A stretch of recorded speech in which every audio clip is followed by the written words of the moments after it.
ചെറിയൊരു കുട്ടിക്ക് വേണ്ടിയിട്ട് നിന്റെ വയറെങ്ങനെ വെട്ടിക്കറി എടുക്കും എന്ന് പറയും. അന്ന് ഡോക്ടർ നാളത്തേക്ക് നീ ബേബിനെ ഡെലിവറി ചെയ്യുന്നു. ജൂലൈ 14th നൈറ്റ് അങ്ങനെ ജൂലൈ 15 രാവിലെ പെയിൻ വന്ന് തുടങ്ങി. എനിക്ക് മെഡിസിൻസ് ഒക്കെ അലർജി ആയിരുന്നു. ഫീവർ വന്ന്, ഷിവറിങ് വന്ന്, പിന്നെ വെജയിലാണ് മെഡിസിൻ വെച്ചത്. 2-3 വട്ടം ട്യൂബ് അലർജി ഉണ്ട്.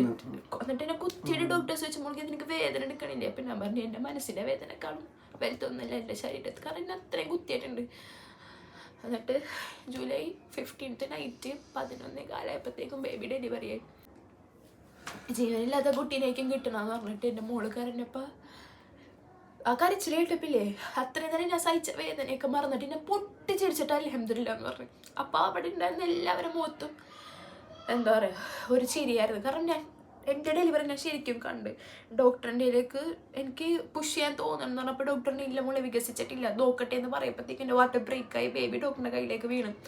അപ്പം തന്നെ അവർ കുട്ടീനെ വെന്റിലേറ്ററിൽ നിന്ന് ഹോസ്പിറ്റലിൽ മാറ്റിയിട്ടുണ്ടായിരുന്നു. ബേബിക്ക് ജീവൻ ഉണ്ടായിരുന്നു. അപ്പം എന്നോട് ഞാൻ ചോദിച്ചു എന്ത് കുട്ടിയാണ്, കിട്ടൂലെന്ന് വിചാരിച്ചതാ, പക്ഷേ നമുക്ക് കിട്ടി ആ ടൈമിന്. എന്ത് കുട്ടിയാണ്? അപ്പോൾ ഞാൻ ആൺകുട്ടീന്നാണ് വിചാരിച്ചത്. ഞാനും കുഞ്ഞുമായാലും ആൺകുട്ടീന്ന് വിചാരിച്ച പെൺകുട്ടിയാന്ന് പറഞ്ഞപ്പോഴത്തേക്കും ഞാൻ അതിനേലും ഹാപ്പിയായി. എനിക്ക് സ്റ്റിച്ചിട്ട വേദനയെ അത് കഴിഞ്ഞിട്ടേക്ക് വേഗം എങ്ങനെയെങ്കിലും പുറത്തേക്ക് വരുന്ന കുഞ്ഞിനെ കാണണം എന്നുള്ള മൈൻഡായി. അങ്ങനെ ഞങ്ങൾ പിറ്റേ ദിവസം രാവിലെ പോയിട്ട് കുട്ടീനെ കണ്ട് NICU പോയി കണ്ടപ്പോൾ ബേബി എന്താണ് 1 മാസം തികയാത്ത കുട്ടീനെ മാറ്റത്തൊരു ഫീലേ ഉണ്ടായില്ല എൻ്റെ മോൾക്ക്.